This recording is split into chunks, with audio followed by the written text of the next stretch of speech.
I don't know why I've decided very late at night in my bedroom to talk about the history of architecture, but anyway, it's my great passion, and I shall try within 2 minutes to summarise the history of English architecture from the Saxon period up till today. So the Saxons came along after the Romans and the Dark Ages, which I imagine was a pretty nasty time. The architecture then probably involved a lot of mud and that sort of thing. Anyway, after that came the Saxons. The Saxons were really our last indigenous builders, I suppose. And Saxon architecture, the bits that we have left, very plain, stone. The churches, you'll see decoration really, as far as it gets, is a few little pointed arches involving bits of stone, literally placed like that to make a point. Anyway, along come the Normans with good old William the Conqueror, killing poor old Harold Hardrada and all that. And anyway, along with them comes the architecture from the continent, Roman architecture, embodied in French architecture, and simplified actually from the Romans, and we see the round arch coming into architecture. And so the Norman architecture in this country and in France is often called Romanesque.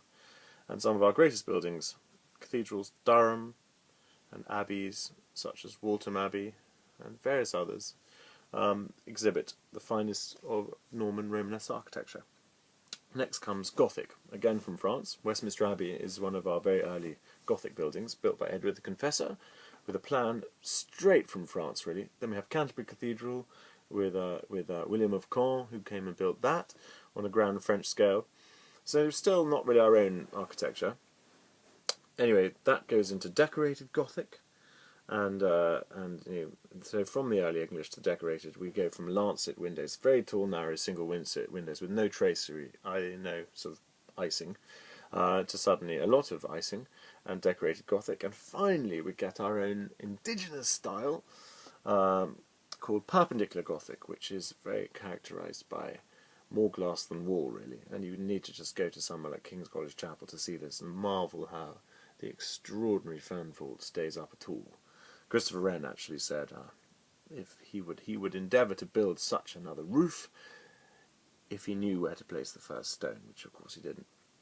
Anyway, Perpendicular then launches into Tudor, which takes a lot from that, but then also takes a lot from castle architecture, so you see battlements and use a lot of brickwork and that sort of thing. Tudor then goes into Elizabethan, where suddenly it becomes much more domestic, less castle-like. So you'll see some great houses, the prodigy houses, so called because of their prodigious scale. Places such as Burghley House, Wollerton Hall, and many other places like that. Very grand houses, Hardwick being one of the most special, where again there's more glass than wall. Then you go into the Jacobean period and the Carolean period. Jacobean, you're still flirting with Tudor architecture, Elizabethan architecture.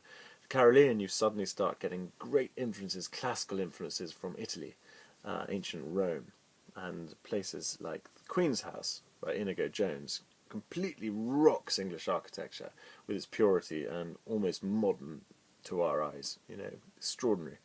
And so that's when all the classical starts coming in. Then Wren, Hawksmoor, and the great Baroque architects. Of course, we couldn't be too Baroque because our good old monarch, Queen Anne at the time, thought that it was rather Catholic, and of course anything that was Catholic was very no-no back then. So Baroque architecture gives way again to Palladian and neoclassical in the Georgian era, which is what I do a lot of work with the Georgian group, where I think we really reached an exceptional level of purity and agreement within our art and music and architecture. And whether the people were quite so regular and plain, I don't think. And I think the Georgians are pretty riotous lot.